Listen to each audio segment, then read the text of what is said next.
اللہ رب العزت دیکھتا ہے، سنتا ہے، وہ یہ طاقت رکھتا ہے کہ جو چاہے کرے اور جب، جس وقت، جس کو جس چیز سے چاہے نواز دے۔ اس لیے اگر ہمارا یہ یقین ہے کہ ہمارا رب ایسا ہی ہے تو اس چیز سے ہمارے اندر دعا کا جذبہ اور زیادہ پیدا ہوگا۔ جتنا جتنا انسان کو اللہ سبحانہ تعالیٰ کی معرفت حاصل ہوتی چلی جاتی ہے تو فطری طور پر، قدرتی طور پر اس کے اندر یہ جذبہ پیدا ہوتا جاتا ہے کہ وہ اپنی ہر ضرورت کے لیے، چھوٹی ضرورت کے لیے بھی اور بڑی ضرورت کے لیے بھی اپنے اسی رب کو پکارے اور اس سے دنیا اور آخرت کی سعادتیں اور بھلائیاں مانگ لے۔ وہ اسی کو اپنا کارساز بنا لے، اسی کو اپنا مددگار سمجھے۔ اس لیے دعا کرتے رہنا چاہیے۔ دعا کا نہ کوئی خاص وقت مقرر ہے کہ اس وقت کا آپ انتظار کریں تو دعا کر سکتے ہیں، نہیں، آپ ہر وقت دعا کر سکتے ہیں، اور نہ ہی اس کے لیے کوئی خاص قسم کا عمل کرنے کی ضرورت ہے کہ وہ عمل کریں گے تو ہی دعا کر سکتے ہیں، نہیں، اور نہ ہی اس کے لیے کسی زبان کی پابندی ہے کہ صرف آپ عربی میں ہی دعا کر سکتے ہیں۔ آپ اردو میں، اپنی مدر ٹنگ میں، کسی بھی زبان میں آپ دعا کر سکتے ہیں۔ وہ دعا اللہ تعالیٰ تک پہنچتی ہے، وہ دعا کو سنتا ہے اور اپنی حکمت کے مطابق اس کی قبولیت کا فیصلہ کرتا ہے کہ کیا بندے کو یہی چیز دے دی جائے جو وہ مانگ رہا ہے، یا اس سے بہتر کوئی چیز دی جائے، یا پھر اس سے کوئی بلا ٹالی جائے، یا اس کے لیے آخرت میں ذخیرہ کر لیا جائے، کیونکہ اس کے باقی اعمال اتنے نہیں ہیں کہ جن کی بنا پر یہ وہاں نجات پا سکے گا، تو اسے دنیا میں اس کی من پسند چیزیں دینے کی بجائے اس کے لیے آخرت میں اعمال کا ذخیرہ کر دیا جائے تاکہ اس کی آخرت میں نجات ہو سکے۔ لہذا ہم سب کو دعا کرتے رہنا چاہیے۔ دعا عظیم عبادت، شرف والی عبادت، وہ عبادت جس کو اللہ تعالیٰ پسند کرتا ہے، وہ عبادت کہ جسے چھوڑ دیا جائے تو اللہ تعالیٰ ناراض ہوتا ہے۔ دعا توحید کی بنیاد ہے، یہ ہمیں اپنے رب سے قریب کر دیتی ہے، اس سے ہماری مشکلات آسان ہوتی ہیں، تکلیفیں دور ہوتی ہیں، ہمیں برکتیں حاصل ہوتی ہیں۔ لہٰذا جو مشکلات سے نکلنا چاہتا ہے وہ دعا کو اپنے لیے لازم کر لے، کیونکہ اللہ تعالیٰ ہی پریشانیوں کو دور کرتا ہے۔ امن یجیب المضطر اذا دعاہ ویکشف السوء، بھلا کون ہے جو لاچار کی فریاد رسی کرتا ہے جب وہ اسے پکارتا ہے اور اس کی تکلیف کو دور کر دیتا ہے۔ تو جو شخص بھی مشکلات سے، پریشانیوں سے نجات چاہتا ہے اس کے لیے ضروری ہے کہ وہ دعا کو لازم کر لے، کیونکہ اللہ تعالیٰ ہی پریشانیاں دور کرتا ہے۔ اللہ تعالیٰ کے علاوہ کوئی نہیں جو پریشانی دور کر سکے۔ وقتی طور پر کوئی آپ کو دلاسا دے دے گا، کوئی آپ کی ہمت افزائی کر دے گا، کوئی آپ کا دکھ بانٹ دے گا، لیکن آپ کی مشکل صرف اور صرف اللہ تعالیٰ ہی حل کر سکتا ہے۔ وَإِن يَمْسَسْكَ اللَّهُ بِضُرٍّ فَلَا كَاشِفَ لَهُ إِلَّا هُوَ وَإِن يَمْسَسْكَ بِخَيْرٍ فَهُوَ عَلَى كُلِّ شَيْءٍ قَدِيرٌ، اگر اللہ تجھے کوئی تکلیف پہنچائے تو اس کے سوا اسے کوئی دور کرنے والا نہیں، اور اگر وہ تجھے کوئی بھلائی پہنچائے تو وہ ہر چیز پر پوری طرح قادر ہے۔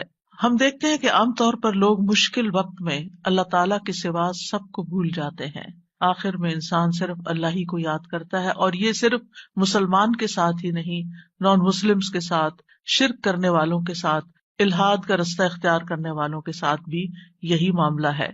اور اس میں ہم دیکھتے ہیں کہ ایک مرتبہ جب اکرمہ بن ابی جہل نبی صلی اللہ علیہ وسلم سے بھاگ کر کشتی پر سوار ہو گئے، مکہ سے بھاگ گئے اور پھر جزیرۃ العرب چھوڑنا چاہا، اور جس کشتی پر بیٹھے وہ سمندر کے بیچ میں جا کر ڈوبنے لگی، تو کشتی کے مالکوں نے کہا کہ لوگوں اخلاص کے ساتھ دعا کرو۔ اخلاص کا مطلب یہ ہے کہ بتوں کو بھول جاؤ اور صرف اللہ سے دعا کرو، اس لیے کہ اس کے ڈوبنے کو صرف اللہ ہی بچا سکتا ہے۔ تو اس وقت وہ چونک اٹھے کہ اسی چیز کی دعوت تو ہمیں محمد صلی اللہ علیہ وسلم دے رہے ہیں۔ اس وقت انہوں نے عہد کیا کہ اگر آج اے رب تو مجھے بچا لے گا تو پہلا کام میں یہ کروں گا کہ میں محمد صلی اللہ علیہ وسلم کے ہاتھ میں اپنا ہاتھ دے دوں گا، میں اسلام قبول کر لوں گا۔ اور پھر آپ جانتے ہیں کہ اکرمہ بن ابی جہل نے کس اخلاص کے ساتھ اسلام قبول کیا، تو دعا کی قبولیت ہی ان کے اسلام کا ایک ذریعہ بنی۔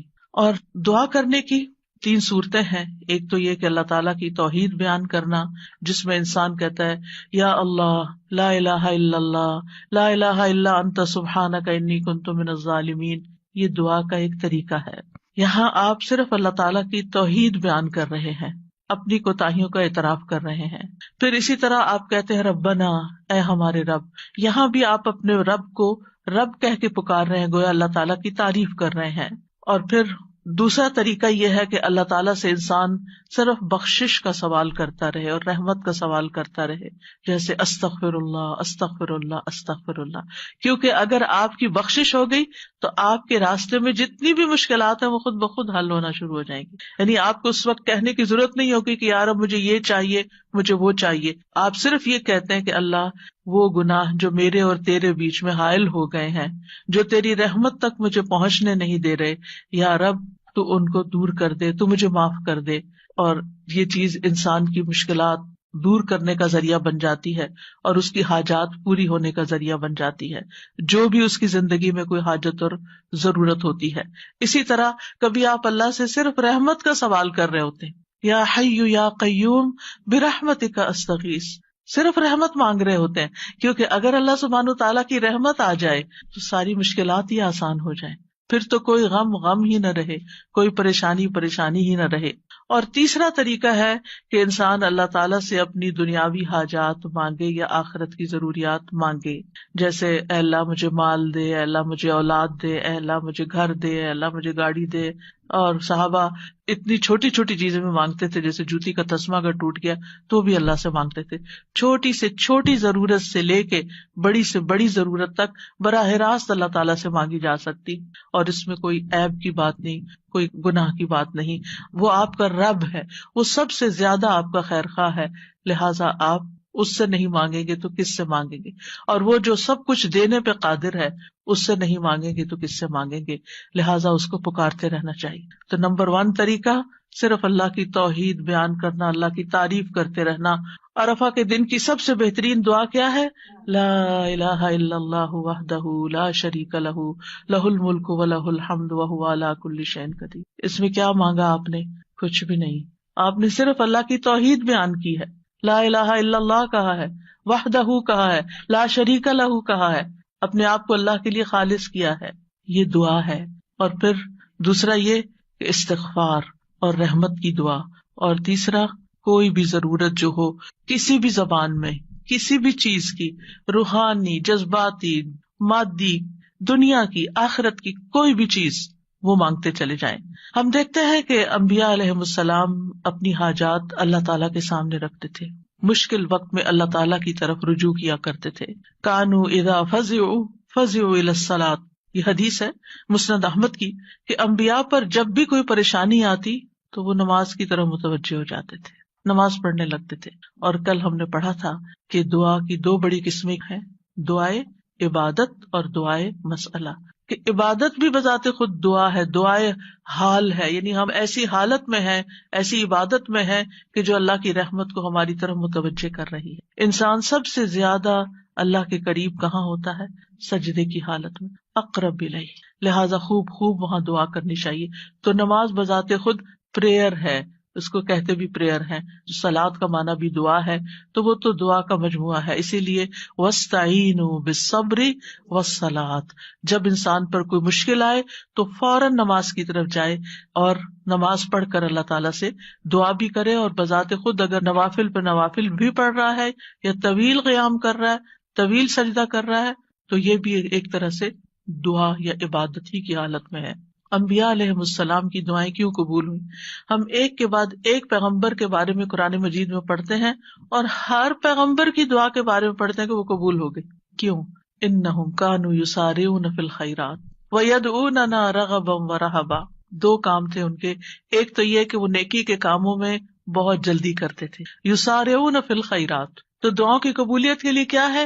نیکیوں میں جلدی کریں، نیکیوں میں دوڑ لگائیں، نیکیوں میں آگے بڑھیں. وَيَدْعُونَنَا رَغَبًا وَرَهَبًا، اور وہ ہمیں پکارتے تھے رغبت کے ساتھ بھی اور رہبت کے ساتھ بھی، امید کے ساتھ بھی اور خوف کے ساتھ بھی. تو انسان کو اپنے رب کو امید اور خوف دونوں طریقوں سے پکارنا چاہیے. تو ہم دیکھتے ہیں کہ آدم علیہ السلام پر جب پریشانی آئی، شیطان کے کہنے میں وہ آ گئے اور پھر انہوں نے دعا کی، ربنا ظلمنا انفسنا وان لم تغفر لنا وترحمنا لنکونن من الخاسرین، کہ اے ہمارے رب، ہم نے اپنی جانوں پر ظلم کیا، اگر تو نے ہمیں نہ بخشا، ہم پر رحم نہ کیا، تو ضرور ہم خسارہ پانے والوں میں سے ہو جائیں گے. تو کیا ہوا؟ اللہ تعالیٰ نے دعا قبول کی. فتلقى آدم من ربہ کلمات فتاب علیہ انہ هو التواب الرحیم. اللہ سبحانہ تعالیٰ نے آدم علیہ السلام کی توبہ قبول کر لی. نوح علیہ السلام کی قوم نے ان کے ساتھ بہت برا سلوک کیا. کذبت قبلہم قوم نوح فکذبوا عبدنا وقالوا مجنون وازدجر فدعا ربہ انی مغلوب فانتصر. ان سے پہلے قوم نوح نے بھی جھٹلایا تھا، بس انہوں نے ہمارے بندے کو جھٹلا دیا اور کہنے لگے یہ مجنون ہے، اور وہ بری طرح جھڑک دیا گیا. یعنی قوم کے اوباش قسم کے لوگ ان کے ساتھ ڈانٹ ڈپٹ بھی کرتے تھے. اور بعض روایات میں آتا ہے کہ انہوں نے ان کو اتنا مارا کہ بے ہوش کر دیا. تو انہوں نے اپنے رب کو پکارا، انی مغلوب، رب میں مغلوب ہو گیا ہوں، میرا ان پہ کوئی بس نہیں چلتا، میں ان کے ساتھ ہر طریقہ آزما چکا ہوں، یہ نہیں مانتے، بس تو میری مدد کر. کیا ہوا؟ اللہ تعالیٰ فرماتے وَنُوحًا إِذْ نَادَى مِن قَبْلُ فَاسْتَجَبْنَا لَهُ فَنَجَّيْنَاهُ وَأَهْلَهُ مِنَ الْكَرْبِ الْعَظِيمِ. اور نوح کو بھی جب اس نے اس سے پہلے پکارا تو ہم نے اس کی دعا قبول کر لی، پھر اسے اور اس کے گھر والوں کو بہت بڑی گھبراہٹ سے بچا لیا.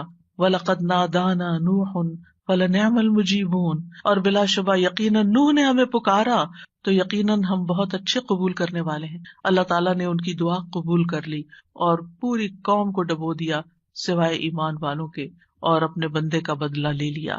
یونس علیہ السلام کی مثال ہمارے سامنے ہے کہ جب اپنی قوم سے ناراض ہو کر، غضبناک ہو کر چلے گئے تھے، چلتے چلتے سمندر تک، سمندر سے کشتی میں، کشتی سے مچھلی کے پیٹ میں، اور مچھلی چلی گئی سمندر کی تہہ میں، اندھیروں پر اندھیرے. فنادا فی الظلمات اللہ الہ الا انت سبحانک انی کنت من الظالمین. تو اس نے اندھیروں میں پکارا، تیرے سوا کوئی معبود نہیں، تو پاک ہے، یقیناً میں ظلم کرنے والوں میں سے ہوں. تو ہم نے اس کی دعا قبول کر لی اور اسے غم سے نجات دے دی، اور اسی طرح ہم ایمان والوں کو نجات دیتے ہیں، اوروں کو بھی دیں گے. ان ساری مثالوں میں ہمارے لیے سبق ہے. ہمارے حالات کتنے بھی تنگ ہوں، ہم کتنی بھی پریشانی میں ہوں، لیکن پیغمبروں سے زیادہ پریشانی ہم پر نہیں آئی. بعض جگہوں پر آتا ہے کہ آدم علیہ السلام 300 سال تک یہ دعا کرتے رہے، روتے رہے کہ مجھ سے غلطی ہوئی ہے. بالآخر رب نے ان کو کلمات سکھائے اور پھر دعا انہوں نے مانگی اور ان کی نجات ہوئی. بعض اوقات آزمائشیں لمبی ہو جاتی ہیں، لیکن ہمیشہ یقین رکھیے کہ رب سنتا ہے، وہ ضرور سنے گا، وہ کبھی بھی مجھے محروم نہیں کرے گا. لم اکم بدعائک رب شقیہ، تجھ سے مانگ کر اے رب میں کبھی بھی نامراد نہیں ہوا، تو ضرور سننے والا ہے. پھر ایوب علیہ السلام 18 سال تک ایک بیماری میں مبتلا رہے ہیں. وَأَيُّوبَ إِذْ نَادَى رَبَّهُ أَنِّي مَسَّنِيَ الضُّرُّ وَأَنْتَ أَرْحَمُ الرَّاحِمِينَ فَاسْتَجَبْنَا لَهُ فَكَشَفْنَا مَا بِهِ مِنْ ضُرٍّ وَآتَيْنَاهُ أَهْلَهُ وَمِثْلَهُمْ مَعَهُمْ رَحْمَةً مِّنْ عِنْدِنَا وَذِكْرَىٰ لِلْعَابِدِينَ. اور ایوب جب اس نے اپنے رب کو پکارا کہ بے شک مجھے تکلیف پہنچی ہے اور تو رحم کرنے والوں میں سب سے زیادہ رحم کرنے والا ہے، تو ہم نے اس کی دعا قبول کر لی، بس اسے جو تکلیف تھی دور کر دی، اور اس کے گھر والے اور ان کے ساتھ اتنے ہی اور عطا کر دیے اپنے پاس سے رحمت کے طور پر. ان لوگوں کے لیے یاد دہانی ہے یہ جو عبادت کرنے والے ہیں. یعنی بعض اوقات انسان سوچتا ہے میں عبادت بھی کرتا ہوں، میں اللہ تعالیٰ کی حرام کردہ چیزوں سے بھی بچتا ہوں، لیکن میں دعا کرتا رہتا ہوں مگر میری دعا نہیں سنی جاتی، معلوم نہیں کیوں. اب دیکھیے کس طرح یعقوب علیہ السلام سال ہا سال تک، بعض روایات میں 40 سال اور بعض میں اس سے بھی زیادہ وقت کے لیے وہ بیٹے سے جدا ہوئے تھے، اور مسلسل دعا کرتے رہے، مایوس نہیں ہوئے. اللہ تعالیٰ نے بالآخر ان کی دعا سن لی. چھوڑنا نہیں، پیچھے نہیں ہٹنا. ایوب علیہ السلام نے کہا تھا انی مسنی الضر وانت ارحم الراحمین، اللہ مجھے تکلیف پہنچی ہے اور تو سب سے بڑا رحم کرنے والا ہے، تو سب مہربانوں میں سے بڑھ کر مہربان ہے، تو مہربانی نہیں کرے گا تو اور کون کرے گا.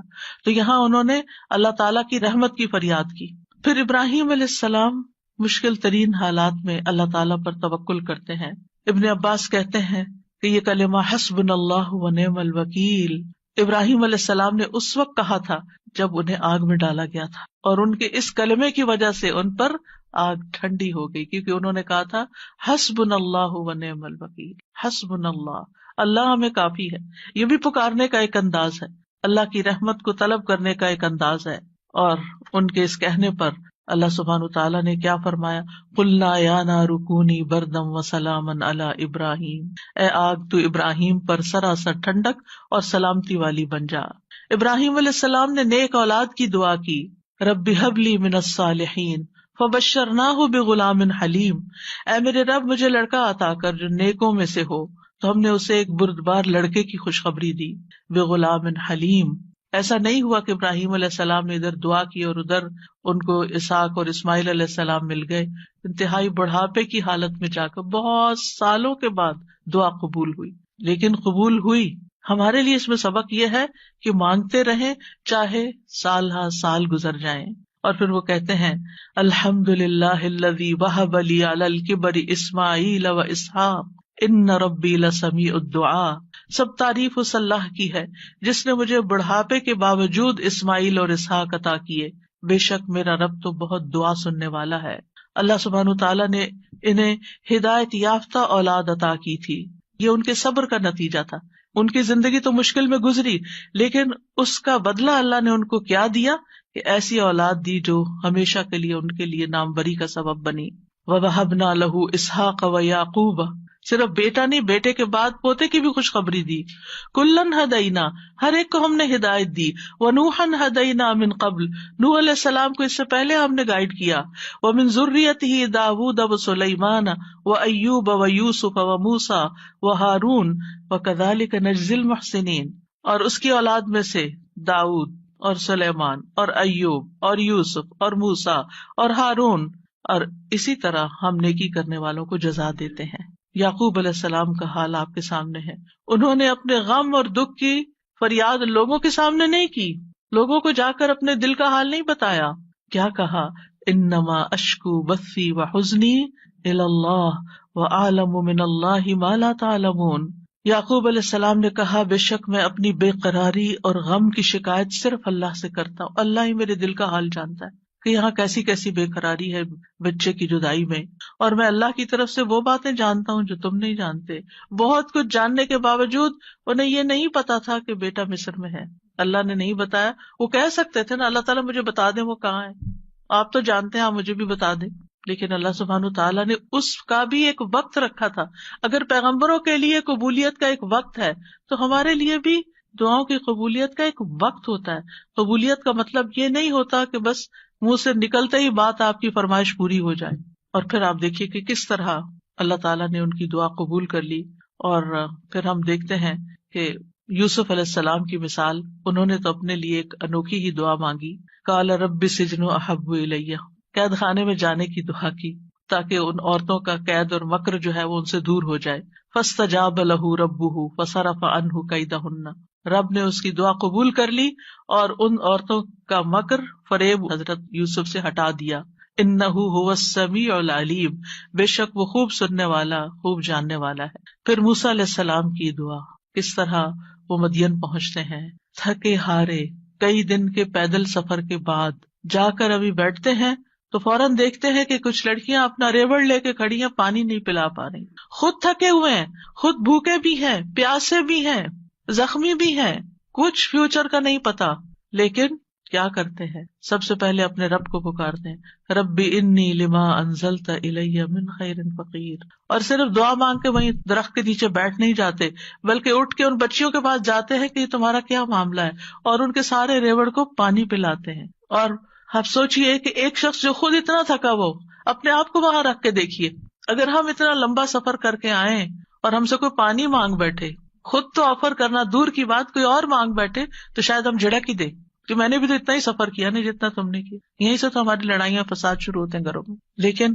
نیکی کرنے والے انہم کانوا یسارعون فی الخیرات، نیکی کے کاموں میں بہت جلدی کرتے تھے، سستی نہیں کرتے تھے، ضرورت مند کو دیکھا پہچان لیا، اٹھے نیکی کی، اور ابھی واپس آ کے بیٹھے ہی تھے کہ اللہ سبحانہ تعالیٰ کی طرف سے ہر چیز کی بشارت آ گئی، اور وہ بچی واپس آئی اور پھر گھر لے کر گئی، کھانے پینے کا بھی انتظام ہو گیا، شادی کا بھی انتظام ہو گیا، ٹھکانے کا بھی انتظام ہو گیا، اور اچھی صالح نیک کمپنی کا بھی۔ جب آپ کسی اجنبی ملک میں جاتے ہیں تو آپ کو نہیں پتا ہوتا کہ آپ کو کیسے دوست ملیں گے، آپ کے نیبرز کون سے ہوں گے، آپ کا تعلق کن لوگوں سے ہوگا، لیکن یہ اللہ کی کتنی بڑی رحمت تھی کہ اللہ تعالیٰ نے انہیں ایک نیک صالح انسان کے ساتھ جوڑ دیا کہ اس کی بیٹی کی شادی حضرت موسیٰ علیہ السلام سے ہو گئی اور ان کے درمیان ایک رشتہ قائم ہو گیا۔ یہ بھی سراسر اللہ کی رحمت تھی۔ اللہ تعالیٰ نے ان کی دعا قبول کی. موسیٰ علیہ السلام نے ہر مشکل مرحلے میں اللہ تعالیٰ کو ہی پکارا. فرعون کے دربار میں جانے لگتے ہیں تو کیا پڑھتے ہیں؟ رب اشرح لی صدری ویسر لی امری واحلل عقدۃ من لسانی یفقہوا قولی واجعل لی وزیرا من اہلی ہارون اخی. رب اشرح لی کے علاوہ کہ جو کام کرنے جا رہا ہوں یا اللہ اس کے لیے میرا دل کھول دے، میرا کام آسان کر دے، میری زبان کی گرہ کھول دے، یعنی میرے بولنے میں سلاست ہو جائے اور اس طرح کی کمیونیکیشن ہو کہ لوگ میری بات سمجھ جائیں، ان کو میری بات سمجھ آ جائے تاکہ وہ مقصد پورا ہو جائے، اور میرے گھر والوں میں سے ایک میرا مددگار بنا دے. اللہ تعالیٰ نے ہارون علیہ السلام کو نبی بنا کر ان کا مددگار بنا دیا. زکریا علیہ السلام کی مثال، مایوس نہیں ہے، سال ہر سال تک اولاد کی دعا کرتے، انتہائی بڑھاپے میں بھی. وَزَكَرِيَّا إِذْ نَادَىٰ رَبَّهُ رَبِّ لَا تَذَرْنِي فَرْدًا وَأَنْتَ خَيْرُ الْوَارِثِينَ. اور زکریا کو جب اس نے اپنے رب کو پکارا، اے میرے رب مجھے اکیلا نہ چھوڑ اور تو سب وارثوں سے بہتر ہے، تو ہم نے اس کی دعا قبول کر لی. فَاسْتَجَبْنَا لَهُ وَوَهَبْنَا لَهُ يَحْيَىٰ، اور ہم نے اس کو یحییٰ عطا کیا. وَأَصْلَحْنَا لَهُ زَوْجَهُ، اور اس کی بیوی کو اس کے لیے درست کر دیا. یعنی بعض اوقات ہم سوچتے ہیں کہ انفرٹیلٹی کا پرابلم ہے، بچہ ہو ہی نہیں سکتا. اللہ تعالیٰ سب کچھ کر سکتا ہے، اللہ تعالیٰ وہ بھی ٹھیک کر سکتا ہے، کیونکہ ان اللہ علی کل شیء قدیر، اللہ تعالیٰ ہر چیز پر قدرت رکھتا ہے. اس لیے مایوسی کس بات کی؟ اللہ کے بندے کبھی بھی مایوس نہیں ہوتے. ہاں، مانگنے سے کبھی نہیں تھکتے، مانگتے رہتے ہیں کہ اللہ تعالیٰ سبب کے ساتھ بھی دیتا ہے اور بغیر سبب کے بھی دیتا ہے، اس کے لیے کیا مشکل ہے. پھر نبی صلی اللہ علیہ وسلم کس طرح دعا کرتے ہیں، استستغیثون ربکم فاستجاب لکم انی ممدکم بألف من الملائکۃ مردفین. جب تم اپنے رب سے مدد مانگ رہے تھے تو اس نے تمہاری دعا قبول کر لی کہ بے شک میں 1000 فرشتوں کے ساتھ تمہاری مدد کرنے والا ہوں جو ایک دوسرے کے پیچھے آنے والے ہیں. کس طرح نبی صلی اللہ علیہ وسلم بدر کے میدان میں فریادیں کر رہے تھے، اپنے رب کو پکار رہے تھے. دیر اینڈ دن خوشخبری آ گئی کہ فرشتوں سے مدد کی جائے گی. انبیاء علیہ السلام کے علاوہ ہم دیکھتے ہیں کہ دیگر افراد بھی جنہوں نے اللہ تعالیٰ سے دعا کی، اللہ سبحانہ تعالیٰ نے ان کی دعا سن لی. سورۃ المؤمن میں جو مرد مومن ہے، جو فرعون کے دربار میں سے ہی ایک شخص اٹھتا ہے اور پھر وہ لوگوں کو نصیحت کرتا ہے اور کیا کہتا ہے، فَسَتَذْكُرُونَ مَا أَقُولُ لَكُمْ وَأُفَوِّضُ أَمْرِي إِلَى اللَّهِ إِنَّ اللَّهَ بَصِيرٌ بِالْعِبَادِ. فرعون کے دربار میں ایک شخص کا اٹھ کر لوگوں کو سمجھانا، فرعون کو سمجھانا، خوب نصیحتیں کرنا، کھلم کھلا موسیٰ علیہ السلام پر ایمان لانا، یہ بہت بڑی بغاوت تھی اور بہت بڑا نقصان ہو سکتا تھا.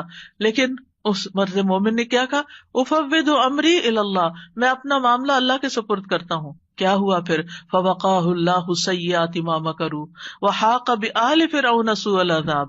اللہ نے اسے ان کی بری چالوں سے بچا لیا جو انہوں نے تدبیریں کی تھی، ان سے نجات دی، اور آل فرعون کو برے عذاب نے گھیر لیا. اللہ نے اپنے بندے کو بچا لیا اور پوری قوم کو ڈبو دیا.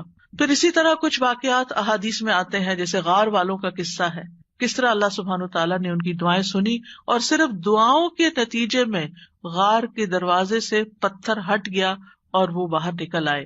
پھر اسی طرح ایک اور بچے کا واقعہ ملتا ہے جسے بادشاہ نے جادوگر کے پاس جادو سیکھنے کے لیے بھیجا، تو اس نے جادو سیکھنے کی بجائے الٹا اللہ تعالیٰ کی پہچان کا علم کسی سے حاصل کر لیا راستے میں. جب بادشاہ کو پتا چلا تو بہت ناراض ہوا اور غصے میں آ کر اس نے کہا کہ اس بچے کو فلاں پہاڑ پہ لے جاؤ اور اسے پہاڑ کی چوٹی سے گرا دو تاکہ یہ ہلاک ہو جائے، اور اگر یہ اپنے دین سے پھر جائے تو اسے چھوڑ دینا، انکار کرے تو نیچے پھینک دینا.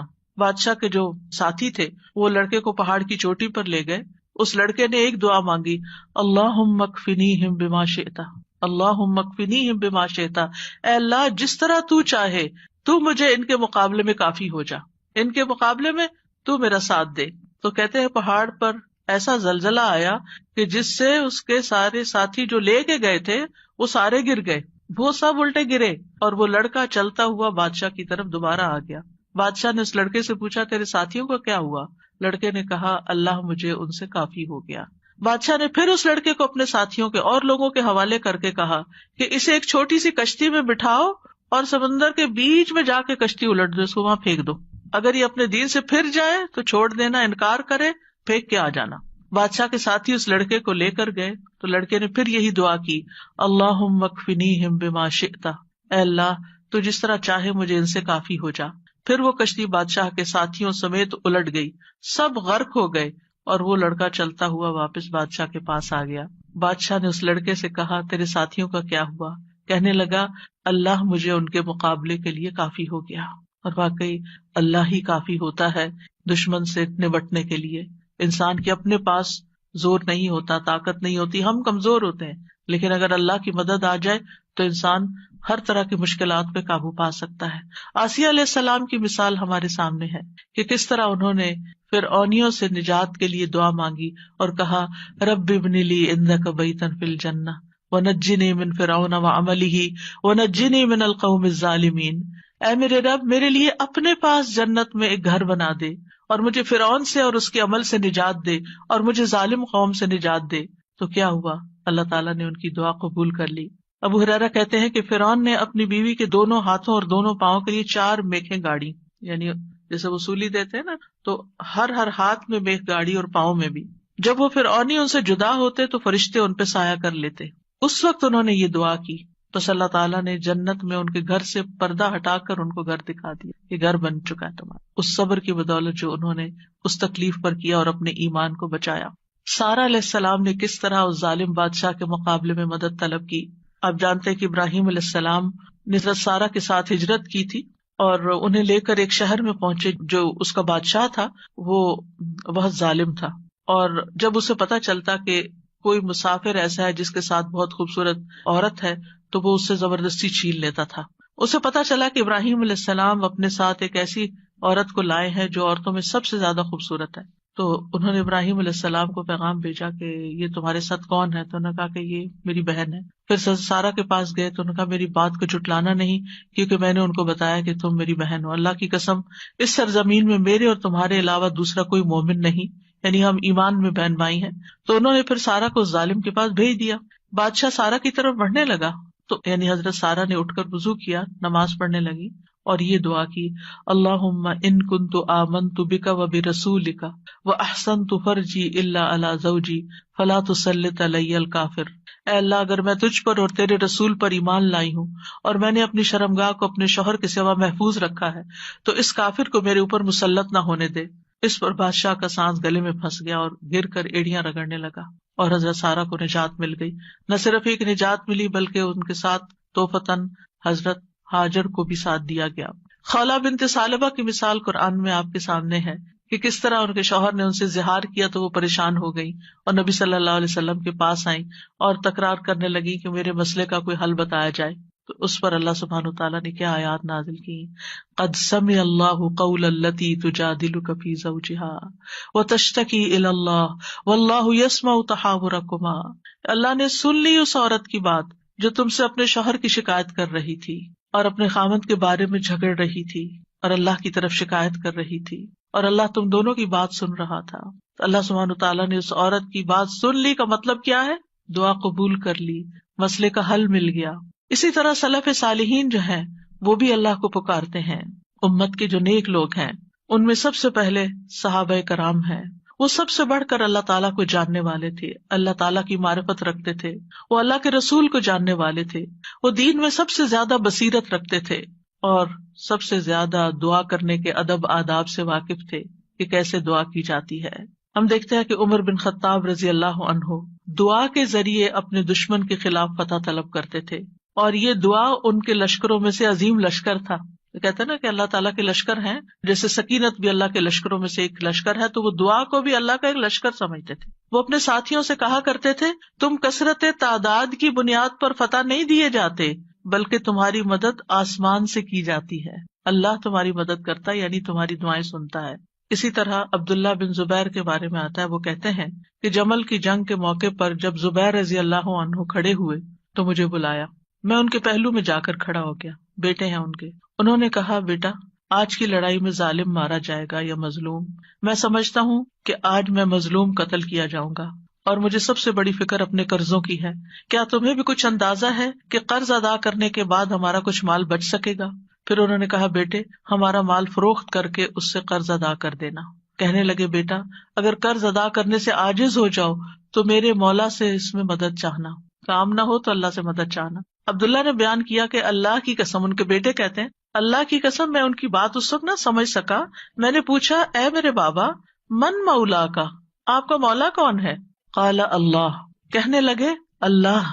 عبداللہ کہتے ہیں اللہ کی قسم قرض ادا کرنے میں جب بھی دشواری پیش آئی میں نے اسی طرح دعا کی، یا مولا زبیر، ہے زبیر کے مولا، اقض عنہ دینہ، آپ ان کی طرف سے قرض ادا کر دیجیے، اس کا بندوبست کر دیجیے، اور ادائیگی کی کوئی نہ کوئی صورت پیدا ہو جاتی، دعا قبول ہو جاتی. سفیان ثوری کہا کرتے تھے اے وہ ذات جس کو اپنے تمام بندوں میں سے وہ انسان سب سے زیادہ محبوب ہے جو اس سے مانگے تو کثرت سے مانگے، یعنی اللہ تعالیٰ کو وہ شخص زیادہ پیارا ہے جو زیادہ دعائیں کرتا ہے. اے وہ ذات جس کو اپنے تمام بندوں میں سے وہ انسان سب سے زیادہ ناپسند ہے جو اس سے نہیں مانگتا، کیونکہ جو انسان دعا نہیں کرتا اللہ تعالیٰ اس سے ناراض ہوتا ہے. اور تیرے سوا کوئی بھی ایسا نہیں ہے اے میرے رب. کیا مطلب؟ کوئی بھی اور ایسا نہیں. اگر کسی سے بھی انسان ایک سے زیادہ دفعہ کچھ مانگ لے تو وہ ناراض ہو جاتا ہے، اور نہ مانگے تو خوش رہتے ہیں. ایون ماں باپ بھی آپ دیکھیں، اگر بچے ایک دفعہ کچھ مانگے تو کہ اچھا بیٹا لے لو، پھر دوسری دفعہ پھر مانگے تو ایک دن آتا ہے کہ ماں باپ بھی کہتے کہ تم کب تک مانگتے رہو گے، اپنا بندوبست خود کرو. لیکن اللہ سبحانہ تعالیٰ کبھی ایسا نہیں کہتے کہ کب تک تم مجھ سے دعائیں کرتے رہو گے. وہ پسند کرتے ہیں کہ بندہ دعا کرتا رہے. اور بعض لوگوں کو تو دعا میں ایسا لطف آتا ہے، اللہ تعالیٰ سے مناجات کرنے میں، اللہ تعالیٰ کو پکارنے میں، اللہ تعالیٰ کے آگے ہاتھ پھیلانے میں، اللہ تعالیٰ کی طرف رجوع کرنے میں ایسی لذت آتی ہے کہ ان کی یہ لذت اس چیز کی لذت سے بھی بڑھ جاتی ہے جو وہ مانگ رہے ہوتے ہیں. تو اس لیے کبھی بھی انسان مانگنے سے دور نہ رہے، مانگتا رہے. صرف بڑی حاجتیں نہیں، بڑے مسائل نہیں، چھوٹی چھوٹی چیزیں بھی. لیث بن سعد کہتے ہیں کہ ابو حازم کہا کرتے تھے مجھے نمک بھی چاہیے تو میں اپنی دعاؤں میں اللہ سے مانگتا ہوں کہ مجھے نمک چاہیے. نمک سب سے چھوٹی چیز ہوتی ہے نا. اور پھر اسی طرح بعض سلف صالحین اپنی نمازوں میں اللہ تعالیٰ سے اپنی تمام ضروریات مانگتے تھے، یعنی چھوٹی بڑی سب، یہاں تک کہ آٹے میں ڈالا جانے والا نمک، بکری کا چارہ، گھاس بھی اللہ سے مانگتے تھے. چھوٹی چھوٹی چیزیں بھی ایک تعلق کو ظاہر کرتا ہے نا یہ، اور اس بات کے یقین کو ظاہر کرتا ہے کہ وہی دیتا ہے. یہ چھوٹی چیزیں بھی وہی دیتا ہے، اگرچہ اسباب ہیں دنیا میں لیکن اصل میں پیچھے اسی کا ہاتھ ہے. حضرت عائشہ کہا کرتی تھی سب کچھ اللہ سے مانگو، یہاں تک کہ جوتے کا تسمہ بھی اللہ سے مانگو، کیونکہ اگر اللہ میسر نہ کرے تو وہ کبھی میسر نہ ہو، اللہ نہ دے تو کبھی نہیں ملتا، چاہے چھوٹی سی چیز ہی کیوں نہ ہو. یاد رکھیے دعا کی قبولیت کے کچھ درجات ہیں، یعنی ہم سب مانگتے ہیں، پیغمبروں نے مانگا، ابھی تک ہم نے دیکھا کہ سب مانگ رہے ہیں اور دعائیں قبول بھی ہو رہی ہیں. تو اس کے کچھ درجات ہیں، لیولز ہیں. رسول اللہ صلی اللہ علیہ وسلم نے فرمایا اگر کوئی شخص اللہ سے دعا کرتا ہے تو اس کی دعا ضرور قبول ہوتی ہے، اس کی دعا ضرور قبول ہو جاتی ہے، خواہ دنیا میں اسے وہ چیز دے دی جائے، یعنی جو مانگ رہا ہے وہ یہیں مل جائے، یا اس کے لیے آخرت میں ذخیرہ بنا دیا جائے، یا پھر اس دعا کے بقدر اس کے گناہوں کا کفارہ ادا ہو جاتا ہے، بشرطے کہ اس کی دعا کسی گناہ یا قطع رحمی کے لیے نہ ہو اور وہ جلدی نہ کرے. تو تین چیزیں ہو گئی، یا وہی چیز مل گئی جو مانگی، یا پھر آخرت کے لیے جمع ہو گئی کہ وہاں بدلہ ملے گا، یا پھر دنیا میں کیے جانے والے گناہوں کا کفارہ ہو گیا. بعض اوقات انسان اللہ کی نافرمانی کے کچھ کام کر رہا ہوتا ہے، مثلا نماز کے لیے صبح وقت پہ نہ اٹھنا. کچھ لوگ روٹین میں ریگولرلی دیر سے فجر پڑھتے ہیں، رات کو دیر سے سوتے ہیں، صبح دیر سے اٹھتے ہیں. اگر ان کو سمجھایا جائے تو وہ کہتے ہیں ہم پڑھ تو لیتے ہیں نا، جب اٹھتے ہیں پڑھ لیتے ہیں. بھائی کبھی کبھار تو ایسا ہو جائے، لیکن روز کا ہی اگر کام ہو جائے تو یہ کوئی معمولی چیز ہے؟ یہ اللہ کی نافرمانی ہے. اور ایسی اور بھی چیزیں ہو سکتی ہیں زندگی میں جو ہم اللہ کے حکم کی نافرمانی کر رہے ہوتے ہیں. آپ کو یاد ہوگا کہ جب میں نے رمضان کا لیکچر دیا تو اس میں سب سے پہلے یا ایھا الذین آمنوا پہ بات ہوئی تھی. یا ایھا الذین آمنوا، اے لوگو جو ایمان لائے، تم پہ روزے فرض کر دیے، یعنی روزے رکھو. اور کتنے ہی اللہ تعالیٰ کے احکامات ایسے ہیں جو اللہ تعالیٰ مومنوں سے ان کو فلفل کرنے کے لیے کہتا ہے، لیکن کیا ہم وہ سارے فلفل کر رہے ہیں؟ اگر ہماری کوئی بات نہ مانے تو ہم کتنے ناراض ہوتے ہیں. کوئی بچہ ہماری بات نہ سنے، مثلا شور کر رہا ہے، ہم کہتے چپ ہو جاؤ، نہیں چپ ہوتا. پھر آپ کہتے دیکھو چپ ہو جاؤ، شور نہیں کرو، دیکھو بھائی کو نہیں مارو. ایک دفعہ، دو دفعہ، تین دفعہ، پھر اٹھ کے کیا کرتے ہیں؟ پھر لگانی پڑتی ہے نا. کیوں لگانی پڑتی؟ تاکہ فساد ختم ہو، لڑائی ختم ہو. ویسے نہیں وہ مان رہا. ہمارا بھی یہی حال ہے. اللہ تعالیٰ ہمیں ڈھیل دیے رکھتے ہیں، یہ غلط کام نہیں کرو، نہیں کرو، نہیں کرو، مختلف چانسز ملتے رہتے ہیں، نہیں چھوڑتے، پھر اللہ تعالیٰ کسی مشکل میں ڈال دیتے ہیں. اب بندے بنو گے تم، اب آؤ گے میری طرف. پھر بندہ اللہ کی طرف رجوع کرتا ہے، پھر توبہ کرتا ہے، پھر معافیاں مانگتا ہے، پھر دعائیں کرتا ہے، پھر اللہ سبحانہ وتعالیٰ اس کی دعا سن لیتا ہے اور اس کے پچھلے گناہ معاف ہو چکے ہوتے ہیں. جب تک دعائیں کرتا رہتا ہے، وہ عبادت کی حالت میں ہوتا ہے نا، تو اس عبادت سے ان الحسنات یذہبن السیئات، گناہ جب معاف ہو جاتے ہیں، بندہ نکھر کے ٹھیک ہو جاتا ہے، پھر اس کی دنیا کی مشکل آسان ہو جاتی ہے اور آخرت میں بھی اس کی صفائی ہو چکی ہوتی ہے، گناہ کم ہو چکے ہوتے ہیں. ہمیں سمجھ نہیں آ رہی ہوتی کہ یہ ہمارے ساتھ کیا ہو رہا ہے، ہماری دعا کیوں نہیں قبول ہو رہی، لیکن وہ قبول ہو رہی ہوتی ہے، وہ کہیں اور کام کر رہی ہے، وہ کسی اور طریقے سے قبول ہو رہی ہے، وہ گناہوں کی معافی کا ذریعہ بن رہی ہے. اسی لیے دعا کا ایک طریقہ کیا ہے، صرف استغفار کرنا. جیسے نوح علیہ السلام نے کہا تھا فَقُلْتُ اسْتَغْفِرُوا رَبَّكُمْ إِنَّهُ كَانَ غَفَّارًا يُرْسِلِ السَّمَاءَ عَلَيْكُمْ مِدْرَارًا. قحط سالی ہو گئی، بارشیں رک گئی، استغفار کرو، بارشیں برسنے لگیں گی. تمہارے گناہوں کی وجہ سے رکی تھی، توبہ کر لو، پھر حالات اچھے ہو جائیں گے. سارے مل کے توبہ کرو، پوری قوم توبہ کرے. اسی لیے وہ صلاۃ الاستسقاء پڑھی جاتی ہے، سب مل کے دعا کرتے ہیں اللہ تعالیٰ سے. تو نبی صلی اللہ علیہ وسلم نے فرمایا بشرطے کہ اس کی دعا کسی گناہ یا قطع رحمی کے لیے نہ ہو اور وہ جلدی نہ کرے. صحابہ نے عرض کیا یا رسول اللہ جلدی سے کیا مراد ہے؟ آپ نے فرمایا یہ کہے کہ میں نے اللہ سے دعا کی لیکن اس نے قبول نہیں کی.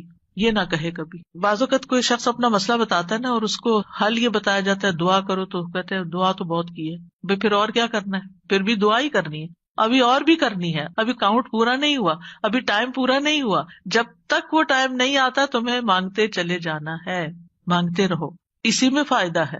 تمہیں نہیں پتا تمہارے لیے کتنا بڑا اجر اکٹھا ہو رہا ہے. اگر آج وہ قبول ہوگی نا، تم پھر مستی میں آ جاؤ، کیونکہ اللہ تعالیٰ کو زیادہ پتا ہے نا کہ اس بندے کو اگر میں نے یہ چیز دے دی اس کی تو آخرت خراب ہو جائے گی. آپ کو نہیں پتا ہوتا کہ آپ اگر اپنے بچے کو اس ایج میں گاڑی لے دیں گے تو وہ کیا کرے گا، اس ایج میں فلاں چیز دے دیں گے تو کیا کرے گا. حالانکہ آپ افورڈ کر سکتے ہیں، آپ اس کو دے سکتے ہیں، لیکن کیوں نہیں کوئی چیز دیتے اس وقت جب وہ مانگ رہا ہوتا ہے، آپ کی منتیں کر رہا ہوتا ہے، دائیں بائیں آگے پیچھے دن رات آپ کے پیچھے بچے پڑ جاتے. مجھے یاد ہے کہ میرے ایک بچے کو جب فون چاہیے تھا تو پیچھا ہی نہیں چھوڑتا تھا، دن رات میرے پیچھے، دن رات میرے پیچھے. میں نہیں دینا چاہتی تھی کہ ابھی وہ ایج نہیں میچورٹی کی کہ جس میں فون دیا جائے. تو کیا میں ظالم تھی؟ نہیں، اسی کی خاطر، اسی پر مہربانی اور اسی کے فائدے کی خاطر نہیں دینا چاہتی. یہ تو ہم انسان ہیں کم عقل، چھوٹی سی عقل میں تھوڑی سی بات سمجھ جاتے ہیں کہ ابھی یہ چیز نہیں دینی. اسی طرح آپ کے گھر میں مثلاً کوئی شوگر کا پیشنٹ ہے، اس کا من پسند کھانا رکھا ہوا ہے لیکن آپ اس کو نہیں دیتے. کیوں نہیں دیتے؟ ایسا نہیں ہے کہ وہ ہے نہیں کھانا، سب کچھ ہے، لیکن اس لیے نہیں دیتے کہ وہ کھا کر بیمار ہوگا اور بیمار ہوگا، سخت نقصان ہو سکتا ہے، نہیں دینا. تو کیا اللہ تعالیٰ کو نہیں پتا کہ جو کچھ ہم مانگ رہے ہیں وہ ابھی ہمیں اس کو دینا ہے یا نہیں دینا، ابھی یہ کام ہو جانا چاہیے یا نہیں ہو جانا چاہیے؟ اس کو ہم سے زیادہ پتا ہے. وَلِلَّهِ الْمَثَلُ الْأَعْلَىٰ. اس لیے کوئی بھی اگر دعا قبول نہیں ہوتی کوئی بات نہیں، موقع غنیمت جانے اللہ سے قریب ہونے کا، قریب تر ہوتے جانے کا. اسی میں خیر ہے، اسی میں بھلائی ہے. قَدْ جَعَلَ اللَّهُ لِكُلِّ شَيْءٍ قَدْرًا. اللہ نے ہر چیز کا ایک اندازہ رکھا ہے، وقت رکھا ہے، ایک ٹائم ہے، اس پر ہو جائے گا. اب یہ جو 3 ہے قبولیت کے راستے، ان میں سے سب سے پہلا کہ کبھی اللہ تعالیٰ وہ چیز دے دیتا ہے جو ہم مانگتے ہیں. مثلاً ابراہیم علیہ السلام نے نیک بیٹا مانگا تھا، ربی حبلی من الصالحین. انہوں نے صرف بیٹا نہیں مانگا، کہا ربی حبلی من الصالحین، اللہ مجھے نیک بیٹا دے. کتنے عقل مند تھے نا. ہم جب کوئی چیز مانگتے ہیں تو بس کہتے ہیں کچھ مل جائے، بس جو بھی مل جائے لے لیں گے. نہیں، کوالٹی والی چیز مانگے، اللہ سب کچھ دے سکتا ہے. تو اللہ تعالیٰ نے کیا کیا، فبشرناہ بغلام حلیم. تو ہم نے اسے ایک بہت بردبار لڑکے کی، بہت ٹالرنٹ، بہت ہمبل، بہت اچھے اخلاق والے بچے کی خوشخبری دی. آپ دیکھیں کہ ہم حلم اور برداشت کو نیکی نہیں عام طور پہ سمجھتے کہ یہ بھی کوئی نیکی، حالانکہ یہ نیکیوں کی بنیاد بن جاتی. جس بندے کے اندر ٹالرنس ہوتی ہے، وہ دوسرے کی بات سن کے برداشت کر جاتا ہے، وہ وار سہ جاتا ہے، وہ شوق برداشت کر لیتا ہے. تو کتنی بڑی کوالٹی، کتنی بڑی خوبی کہ کوئی آپ کو اوفینڈ کر رہا ہے اور آپ اوفینڈ نہ ہو، اور اگر ہوں بھی تو آپ برداشت کر جائیں اور اپنے منہ سے کچھ نہ بولیں، ایک کان سے سونے دوسرے سے نکال دیں اور اس کو دل پر نہ لیں. کچھ لوگوں کا حال یہ ہوتا ہے کہ اگر چھوٹی سی بھی کوئی بات ان کو کہہ دے تو وہ ان کے اندر ایسی ہلچل مچاتی ہے کہ انہیں ہر چیز بھول جاتی ہے اور وہ وہی سوچے جاتے. یہ بھی اپنے آپ کو ٹارچر دینا ہے.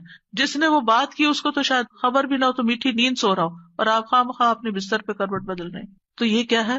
ریزسٹنس نہیں ہے آپ کے اندر، آپ ہر چیز لیے جا رہے ہیں اپنے اوپر. بھیا کیوں اپنے اوپر ہر چیز لیے جا رہے ہیں؟ پرے پھینکے اس کو اٹھا کے کہ اس نے کہا، اس کا اخلاق، اس کی غلطی اسی پر.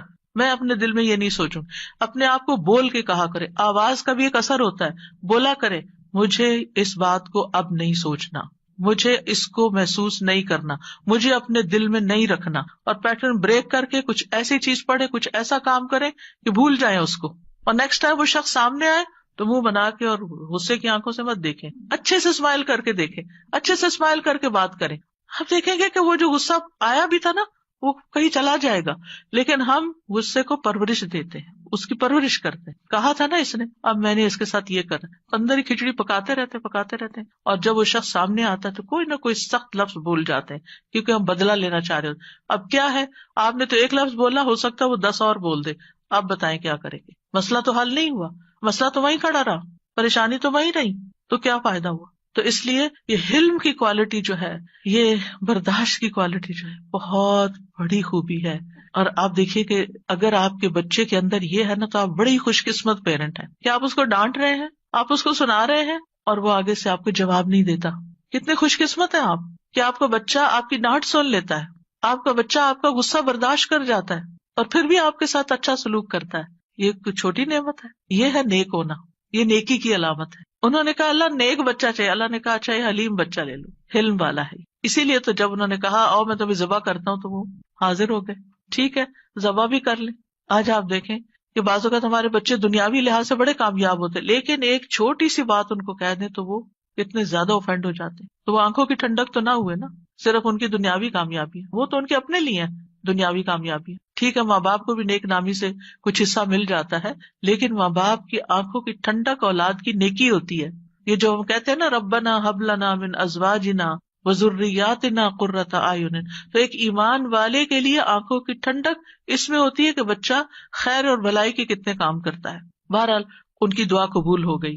کبھی ایسا بھی ہوتا ہے کہ مانگی ہوئی چیز سے اللہ تعالیٰ زیادہ بہتر چیز آپ کو دے دیتا ہے. آپ کچھ اور مانگ رہے تھے، آپ کو مانگنا نہیں آ رہا تھا، اللہ تعالیٰ کو آپ پر پیار آیا، آپ نے چھوٹا مانگا، اللہ نے اس سے بڑھ کر آپ کو دے دیا. کئی دفعہ ہم کہتے ہیں نا کہ میں نے تو کبھی یہ سوچا بھی نہیں تھا، میں نے اتنا نہیں مانگا تھا. میرے ایک رشتے دار ہیں، اللہ نے ان کو بہت دیا، تو کبھی میری بات ہوتی ہے ان سے تو کہتے ہیں کہ میں نے اتنا نہیں مانگا تھا، میں نے اتنا نہیں مانگا تھا، اور اللہ تعالیٰ دیتا ہی چلا جا رہا ہے. تو ایسا بھی ہوتا ہے کہ بعض اوقات آپ والدین کے بڑے ہی فرما بردار ہوتے ہیں، ان کے دکھ درد کے ساتھی ہوتے ہیں، اور اللہ سبحانہ وتعالیٰ آپ کو صلہ رحمی کا ویسے بھی وعدہ ہے کہ جو رشتے جوڑے گا، جو ماں باپ کے ساتھ احسان کا برتاؤ کرے گا، رشتے جوڑے گا، تعلقات اچھے رکھے گا، اللہ تعالیٰ اس کی عمر اور رزق میں برکت عطا فرمائے گا. یہ رزق کے دروازوں میں سے ایک دروازہ ہے کہ تھوڑا بھی ہے تب بھی احسان کا معاملہ کرو، رشتے داروں کے ساتھ اپنے تعلقات ریلیشن شپ اچھے رکھو. تو اللہ سبحانہ تعالیٰ کبھی کبھی ہم کچھ مانگتے ہیں، اللہ تعالیٰ ہمیں اس سے بھی بہتر عطا کرتا ہے. آپ دیکھیے عمران کی بیوی نے کیا کہا تھا، ربی انی نذرت لک ما فی بطنی محررا، اللہ میں نے تیرے لیے اس کی نظر مانی ہے جو میرے پیٹ میں ہے وہ آزاد ہوگا، فتقبل منی، آپ مجھ سے قبول کر لیں، انک انت السمیع العلیم، آپ سننے والے ہیں، سب کچھ جاننے والے ہیں. اور اب کیا ہوا، بیٹی پیدا ہو گئی. انہوں نے سمجھا کہ بیٹی کوئی اچھی چیز نہیں، بیٹا چاہیے تھا، خیال ان کا یہ تھا. واللہ اعلم بما وضعت ولیس الذکر کالانثی، اللہ تعالیٰ نے کیا فرمایا کہ لڑکا لڑکی کی طرح نہیں ہوتا، یہاں جو کام بیٹی کرے گی وہ بیٹا نہیں کر سکتا. اور پھر حضرت مریم سے کیسی خیر دنیا میں جاری ہوئی، اللہ نے ان کو کس طرح چنا، ایمان والی عورتوں کی سردار ہیں وہ. کبھی اللہ تعالیٰ مانگی ہوئی چیز جیسی کوئی تکلیف دور کر دیتا ہے. آپ کچھ مانگ رہے ہوتے ہیں اور ادھر سے تکلیف آ رہی ہوتی ہے، اللہ تعالیٰ اس مانگنے کی وجہ سے اس تکلیف کو پیچھے ہٹا دیتے ہیں. ہم کہتے ہیں ہماری دعا قبول نہیں، کتنی غلط بات کرتے ہیں، استغفر اللہ. ہم کہتے ہیں میری دعا قبول نہیں، بھائی ہو چکی ہے، اللہ نے فرمایا ہے نا اجیب دعوت الداعی اذا دعانی، میں قبول کرتا ہوں. کیسے کہتے ہو نہیں قبول ہوتی؟ ہوئی ہے، تمہیں نہیں پتا کس شکل میں ہوئی ہے. تم چھوٹی چیز مانگ رہے تھے، میں تمہیں بہتر دینے والا ہوں. تم کچھ مانگ رہے تھے، میں تم سے مصیبت دور کر رہا ہوں. اگر وہ مصیبت دور نہ کرو تو یہ تمہاری مانگی ہوئی چیز مل بھی جائے تو تم فائدہ نہیں اٹھا سکتے اس سے. نبی صلی اللہ علیہ وسلم نے فرمایا جو مسلمان کوئی ایسی دعا کرے جس میں گناہ یا قطع رحمی کا کوئی پہلو نہ ہو تو اللہ اسے 3 میں سے کوئی ایک چیز ضرور عطا فرماتے ہیں. یا تو فوراً ہی اس کی دعا قبول کر لی جاتی، یا آخرت کے لیے ذخیرہ کر لی جاتی، یا اس سے اس جیسی کوئی تکلیف دور کر دی جاتی. صحابہ نے عرض کیا اس طرح تو پھر ہم بہت کثرت کریں گے. آپ نے فرمایا اللہ اس سے بھی زیادہ کثرت والا ہے، یعنی آپ بہت مانگو گے تو اللہ تعالیٰ اس سے بھی زیادہ دے سکتا ہے، تمہارے مانگنے سے بھی زیادہ دے سکتا ہے. کبھی گناہوں کا کفارہ بن جاتی ہے، حدیث میں آتا ہے وَإِمَّا أَن يُكَفَّرَ عَنْهُ مِن ذُنُوبِهِ بِقَدْرِ مَا دَعَا، یا پھر اس دعا کی وجہ سے اس کے گناہوں کا کفارہ ادا ہو جاتا ہے، ایکسپیشن ہو جاتی ہے. یعنی بعض اوقات ہماری نماز میں کوئی کمی رہ جاتی ہے، بعض اوقات روزے میں رہ جاتی ہے، زکوٰۃ میں رہ جاتی ہے، کئی چیزیں ہیں جو ہمارے فرائض ہیں ہم ادا کر رہے ہوتے ہیں لیکن کہیں نہ کوئی کمی ہوتی ہے اور اس کا ہمیں پتہ ہی نہیں چلتا. کبھی وضو میں کوئی کمی رہ جاتی، تو ان چیزوں کا پھر کفارہ تو کرنا ہے نا. تو پھر یہ دعائیں جو ہیں یہ اس کبھی کوتاہی کا بھی کفارہ کرتی. پھر یاد رکھیے کہ جو لوگ مایوس ہوتے ہیں اور اللہ سے مانگتے نہیں، مانگنا چھوڑ دیتے ہیں، تو اللہ تعالیٰ نے ایسے لوگوں کی مذمت بیان کی. اگر وقتی طور پر وہ نہیں مل رہا جو آپ کے دل میں اٹکا ہوا ہے کہ یہی ملنا چاہیے، اور پھر آپ کو نہیں ملتا اور آپ دعا مانگنا چھوڑ دیتے ہیں، تو یہ طریقہ درست نہیں. وقال ربکم ادعونی استجب لکم، تمہارا رب فرماتا ہے مجھ سے دعا کرو میں تمہاری دعا قبول کروں گا. ان الذین یستکبرون عن عبادتی، بے شک جو لوگ میری عبادت سے تکبر کرتے ہیں، سیدخلون جہنم داخرین، وہ جہنم میں ضرور ذلیل و خوار ہو کے داخل ہوں گے. دعا روک دینا یہ سوچ کر قبول نہیں ہوتی تو فائدہ نہیں مانگنے کا. یہ کیا ہے؟ دراصل اللہ سے مایوس ہونا، نا امید ہونا اور اللہ سے ناراض ہونا. تبھی تو آپ اس کو چھوڑ رہے ہیں، پھر آپ کہاں جائیں گے؟ تو اللہ تعالیٰ کو یہ چیز سخت ناپسند ہے. امام شوکانی رحمہ اللہ اس آیت کے بارے میں کہتے ہیں، یہ آیت کریمہ اس بات پر دلالت کرتی ہے کہ دعا عبادت کا حصہ ہے، پس اللہ سبحانہ تعالیٰ نے اپنے بندوں کو حکم دیا ہے کہ وہ اس سے دعا مانگیں. یعنی دعا مانگنے کا حکم اللہ تعالیٰ نے دیا ہے. پھر فرمایا ان الذین یستکبرون عن عبادتی، یہ آیت اس بات کا فائدہ دیتی ہے کہ دعا عبادت ہے اور اللہ سے دعا نہ مانگنا تکبر ہے، اور اس تکبر سے زیادہ برا عمل کوئی نہیں. یعنی وہ جب منافقین سے کہا جاتا تھا نا کہ تم رسول کے پاس آؤ اور استغفار کرو، تو وہ سر جھٹک دیتے، ہم نہیں جاتے، ہم نہیں کرتے. آج بھی آپ دیکھیں کہ بعض اوقات کسی کو نیکی کی کوئی بات کہی جاتی کہ یہ صدقہ کر لو، یہ نیکی کر لو، تو وہ سر جھٹک کے چلے جاتے، اور نہیں تمہارے پاس کچھ کہنے کو، ہر وقت یہی نصیحت ہے. تو انسان کی اس میں سب سے زیادہ محرومی ہے کہ انسان دعا چھوڑ دے، اس ہستی سے مانگنا چھوڑ دے جو اس کا خالق ہے، اس کا مالک ہے، اس کا رازق ہے، اس کو زندگی دینے والا ہے، اس کی موت بھی اس کے ہاتھ میں ہے، ثواب اور سزا دینے والا ہے. تو تکبر جو ہے انتہائی ناسمجھی کی چیز ہے اور نعمتوں کی ناشکری ہے. فرعون کیوں ڈوبا تھا؟ فرعون کیوں غرق ہوا؟ تکبر کی وجہ سے. قارون کو کیا مشکل ہوئی؟ قارون کیوں زمین میں دھنسا؟ فرعون پانی میں ڈوبا اور قارون زمین میں دھنسا. ایک خشکی میں ڈوبا اور ایک سمندر میں، دونوں کا مسئلہ ایک ہی تھا، اور وہ تھا تکبر، پرائڈ، غرور. تو مشکل وقت میں اللہ کو نہ پکارنا دلوں کی سختی کی علامت ہے. یعنی جو تکلیف کے وقت بھی اللہ سے دعا نہیں کرتا، اس کا مطلب یہ کہ اس کا دل سخت ہو چکا ہے، ہارڈ ہارٹیڈ ہے. سورۃ الانعام میں اللہ تعالیٰ فرماتے ہیں فَلَوْلَا إِذْ جَاءَهُمْ بَأْسُنَا تَضَرَّعُوا، پھر جب ہمارا عذاب ان پر آیا تو انہوں نے عاجزی کیوں نہیں کی، دعائیں کیوں نہیں کی کہ اللہ اس عذاب کو ٹال دے. وَلَكِنْ قَسَتْ قُلُوبُهُمْ، لیکن ان کے دل سخت ہو گئے تھے. وَزَيَّنَ لَهُمُ الشَّيْطَانُ مَا كَانُوا يَعْمَلُونَ، اور شیطان نے ان کے لیے وہ سب خوشنما بنا دیا تھا جو وہ کیا کرتے تھے. ان کے اپنے عمل جو کہ obviously اللہ تعالیٰ کی ناراضگی کے تھے، وہ انہیں بڑے اچھے لگتے تھے اور سمجھتے تھے ہم بالکل ٹھیک کر رہے ہیں، ہم ٹھیک جا رہے ہیں. انسانوں میں سب سے زیادہ عبادت گزار کون تھا؟ اللہ کے رسول صلی اللہ علیہ وسلم. لیکن سب سے زیادہ ہمبلنس اور سب سے زیادہ دعائیں بھی آپ نے مانگی. یعنی جب میں مسنون اذکار دیکھتی ہوں، سبحان اللہ، یعنی کہ آپ تہجد کے وقت اٹھنے کے وقت سے لے کر پھر آپ فجر پڑھنے اور اس کے بیچ میں صبح کے اذکار اور پھر اس کے بعد جو ہر موقع کے اذکار اور پھر نمازیں اس کے علاوہ ہے، تلاوت قرآن اس کے علاوہ ہے، اور پھر رات کو سوتے وقت کے اذکار. یعنی اگر ان سارے اذکار کو انسان جمع کرتا ہے تو یعنی حیرانی ہوتی ہے کہ کس کثرت سے آپ اللہ کو یاد کرتے تھے. اور یہ ہمبلنس کی علامت ہے، حالانکہ آپ سب سے زیادہ عبادت گزار تھے، پھر بھی سب سے زیادہ دعائیں کرتے تھے، اللہ سے مانگتے رہتے تھے. اور لوگوں میں سب سے زیادہ بے بس وہ ہے جو دعا مانگنے سے بے بس ہے، جو دعا نہیں مانگتا. یاد رکھیے اللہ تعالیٰ سے مایوس ہونا کبیرہ گناہ ہے. ابن عباس کہتے ہیں ایک آدمی نے کہا اے اللہ کے رسول، کبیرہ گناہ کون کون سے ہیں، بڑے بڑے گناہ کون سے ہیں؟ آپ نے فرمایا اللہ کے ساتھ شرک کرنا، اللہ کے رزق سے مایوس ہو جانا اور اللہ کی رحمت سے مایوس ہونا. کبھی بھی مایوس نہیں ہونا چاہیے. پھر ایک اور بات اس سلسلے میں یہ یاد رکھی جائے کہ جہاں ہمیں اللہ سے مانگنا چاہیے وہاں ہمیں غیر اللہ سے نہیں مانگنا چاہیے. کیونکہ اللہ کے سوا سب سہارے کمزور ہیں. اب دیکھیں قرآن مجید میں صحابہ نے جتنے بھی چیزوں کے بارے میں پوچھا اس کے بارے میں آتا ہے یسألونک، وہ آپ سے سوال کرتے ہیں، وہ سوال کرتے ہیں. لیکن جب دعا کے بارے میں پوچھا تو اللہ تعالیٰ نے کیا فرمایا، وَإِذَا سَأَلَكَ عِبَادِي عَنِّي، میرے بندے جب آپ سے سوال کرتے ہیں. سوال کا انداز کتنا اچھا لگا، اللہ تعالیٰ کو کتنا پسند آیا کہ سوال کرنے والوں کو میرے بندے کہا، اپنے بندے کہا. اس سے آپ اندازہ لگائیے دعا کی اہمیت کا. تو اللہ تعالیٰ نے یہ نہیں کہا قل یا فقل انی قریب، فرمایا انی قریب، وَإِذَا سَأَلَكَ عِبَادِي عَنِّي فَإِنِّي قَرِيب، بس انہیں بتا دو کہ میں قریب ہی ہوں. گویا بندے اور اللہ کے بیچ میں کوئی واسطہ وسیلہ نہیں، کوئی اور نہیں، بس بندہ اور اللہ. ہم بیچ میں اوروں کو لے آتے ہیں. ہمارے معاشرے میں کتنا عام ہے کہ کوئی کسی پیر کو لے آتا ہے اور کوئی کسی بزرگ کو لے آتا ہے، اور دور جاہلیت میں فرشتوں کو اور بتوں کو اور معلوم نہیں کس کس کو. ما نعبدہم الا لیقربونا الی اللہ زلفیٰ، مانگیں اللہ سے، غیر اللہ کی طرف نہیں جائیں. غیر اللہ کے سہارے سب کمزور ہیں. مثل الذین اتخذوا من دون اللہ اولیاء کمثل العنکبوت اتخذت بیتا وان اوہن البیوت لبیت العنکبوت لو کانوا یعلمون. ان لوگوں کی مثال جنہوں نے اللہ کے سوا اور مددگار بنا رکھے ہیں، مکڑی کی مثال جیسی ہے جس نے گھر بنایا، حالانکہ بے شک سب گھروں میں سے کمزور گھر مکڑی کا ہے اگر وہ جانتے ہوتے. غیر اللہ تو ایک مکھی بھی پیدا نہیں کر سکتے.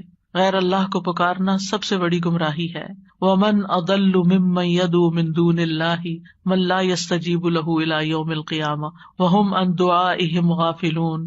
اور اس سے بڑھ کر کون گمراہ ہے جو اللہ کے سوا انہیں پکارتا ہے جو قیامت تک اس کی دعا قبول نہیں کریں گے، یعنی قبروں میں سوئے ہوئے یا فرشتے یا جن یا کوئی اور مخلوق، کسی سے بھی نہیں، اور وہ ان کے پکارنے سے بے خبر ہیں. اور جب سب لوگ اکٹھے کیے جائیں گے تو وہ ان کے دشمن بن جائیں گے، یعنی غیر اللہ وہ دشمن بن جائیں گے اور ان کی عبادت سے منکر ہوں گے. کیوں نہیں پکارنا چاہیے غیر اللہ کو؟ کیونکہ اللہ کے سوا کوئی کسی چیز کا مالک نہیں ہے.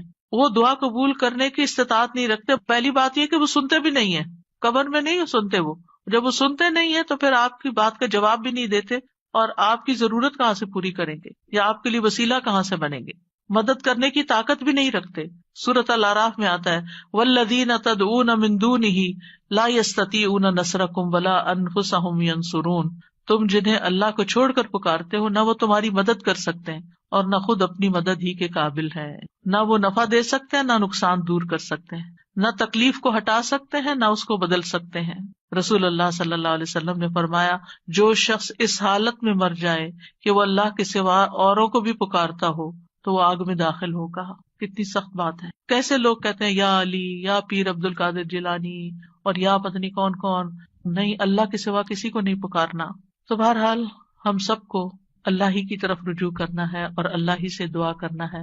اللہ سبحانہ تعالیٰ سے دعا ہے کہ وہ ہمارے اس علم کو ہمارے سینوں میں محفوظ کر دے اور ہمیں اس عبادت کی توفیق عطا فرمائے اور ہم سے راضی ہو جائے اور ہماری خطائیں معاف کر دے.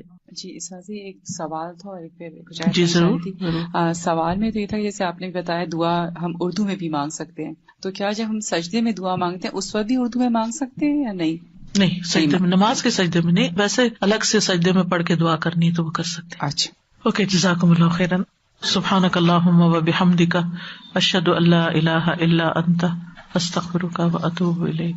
السلام علیکم و رحمۃ اللہ وبرکاتہ.